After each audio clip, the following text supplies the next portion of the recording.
السلام علیکم ورحمۃ اللہ وبرکاتہ۔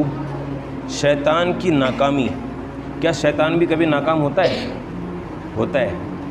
کئی موقع ہیں شیطان کے ناکام ہونے کے۔ ایک موقع آج ہم آپ کو سناتے ہیں کہ ایک بزرگ تھے، یہ بہت سبق آموز واقعہ ہے، اس کو اپنی زندگی میں یاد بھی رکھنا ہے اور اس کے مطابق زندگی بھی گزارنی ہے۔ ایک بزرگ تھے بہت بڑے اللہ والے، ان کی ایک دن فجر کی نماز چھوٹ گئی۔ جماعت سے پڑھتے تھے نماز بڑوں سالوں سے، ایک بار نماز چھوٹ گئی۔ جب وہ مسجد میں گئے تو دیکھا امام صاحب نے سلام پھیر دیا، السلام علیکم ورحمۃ اللہ۔ اب وہ بڑے حیران پریشان، بہت غم زدہ، بہت دل ٹوٹا، کبھی زندگی میں ان کی نماز چھوٹی نہیں تھی اور آج ان کی نماز جماعت سے چھوٹ گئی، بڑا ان کو غم ہوا۔ دوسری رات جب وہ سوئے تو فجر کی نماز کے وقت کوئی صاحب ہیں جو ان کو پیروں سے جگا رہے ہیں، پیر دبا کے حضرت کو جگا رہے ہیں کہ جلدی سے اٹھ جائیں تاکہ نماز پڑھ لیں۔ جا کے 5:15 بجے نماز ہے، 5 بجے جگانا شروع کر دیا حضرت جی کو کسی آدمی نے۔ اب یہ جاگ تو گئے فجر کی نماز کے لیے، اور لیکن انہوں نے فوراً دیکھا کہ کون مجھے جگا رہا ہے۔ تو جب دیکھا کہ ایک آدمی ہے، فوراً اٹھ کے اس کا ہاتھ پکڑ لیا، ابے تو کون ہے بھائی، کہاں سے آیا، کیسے آیا میرے گھر میں؟ جی میں تو آپ کو اٹھانے کے لیے آیا ہوں۔ ارے اچھی بات ہے اٹھانے آیا، لیکن آیا کیسے ہے؟ میرا گھر تو اندر سے لوگ ہے، تو کہاں سے آ گیا؟ چھت پھاڑ کے آیا ہے، کون ہے؟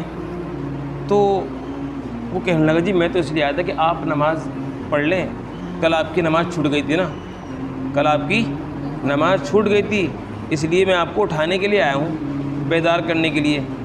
بزرگ کہنے لگے اچھی بات ہے ٹھیک ہے، لیکن دروازہ بند ہے، تم اندر کیسے آئے؟ یہ کس کی اجازت سے آئے تم اندر، یہ بتاؤ مجھے۔ تو کہنے لگے صاف صاف بتا دے ورنہ بھائی تیرا ہاتھ پکڑ رکھا ہے میں نے، تجھے چھوڑوں گا نہیں میں آج۔ تو کہنے لگا جی میں اصل میں شیطان ہوں۔ کون ہوں؟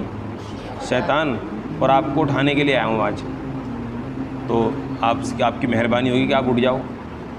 تو بزرگ نے فرمایا شیطان اور نیکی مجھے نماز پڑھانے کے لیے اٹھا رہا ہے؟ ارے یہ تو بڑے اچنبھے کی بات ہے، نیک کام تم کیسے کرا سکتے ہو؟ کہ کہنے لگا جی بات ایسی ہے، اصل میں کل جو آپ نے فجر کی نماز چھوٹی تھی نا آپ کی، میں بہت دنوں سے پیچھے لگا ہوا تھا آپ کے کہ آپ کی نماز چھڑوا دوں، لیکن کل مجھے ایسا موقع ملا کہ میں آپ کی نماز چھڑوا دی میں نے۔ تو میرا ارادہ تو تھا کہ قضا کروا دوں، لیکن آپ جو ہے پہلے پہنچ گئے، بس یہ کہ نماز پڑھ لیا آپ نے، لیکن جماعت سے چھڑوا دی۔ جماعت سے میں نے جب چھڑوا دی مجھے خوشی ہوئی کہ یار چلو میری محنت رنگ لائی اور ایک قدم میں آگے بڑھ گیا، آج نماز چھڑوائی، کل کو جماعت سے بھی اور قضا بھی کروا دوں گا۔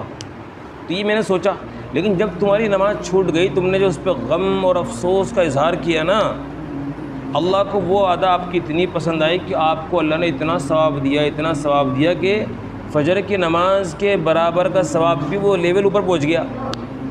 اس لیے میں نے کہا اس سے بڑھیا تو یہی تھا کہ یہ بھائی نماز پڑھتا رہتا ہی ہے فجر کی ہیں، تو اس لیے میں آپ کو اٹھانے کے لیے آیا ہوں کہ بھائی اللہ کے واسطے اٹھ کے آپ نماز ہی پڑھ لو فجر کی۔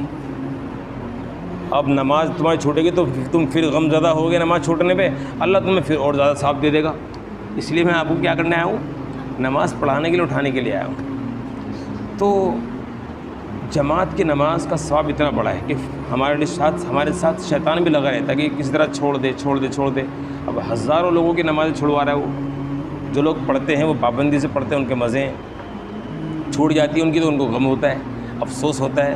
اس افسوس کا اللہ تعالیٰ ان کو اجر دیتے ہیں، ثواب دیتے ہیں کہ اس میرے بندے کو احساس تو ہے کم سے کم نماز چھوٹ جانے کا۔ تو پیارے بچوں دیکھو، تم بھی کبھی بھی اگر کوئی ایسی حرکت ہم سے کوئی نیک عمل چھوٹ جائے، اللہ کا حکم چھوٹ جائے، تو فوراً اس پہ غم زدہ ہو، افسوس ہو ہمیں، ہے نہیں، اور اس کے بعد پھر ہمیں اس کو کرنے کا ہم دوبارہ پکا ارادہ کریں، آج کے بعد نہیں چھوڑوں گا۔ اور شیطان کے ہتھ کنڈوں کو، شیطان کے وسوسوں کو سمجھو کہ وہ ہمیں کہاں کہاں بہکاتا ہے، سمجھے، اور سمجھ کر پھر اس کو پچھاڑنے کی کوشش کرو۔ شیطان بہت کمزور ہے، ہم طاقتور ہیں۔ مومن کے سامنے شیطان بالکل ڈھیر ہو جاتا ہے، جیسے وہ بزرگ کے ہاتھ دبانے کے لیے وہ آ گیا، پیر دبانے کے لیے کہ اٹھ جاؤ اللہ کے واسطے نماز پڑھ لو، ٹھیک ہے انشاءاللہ۔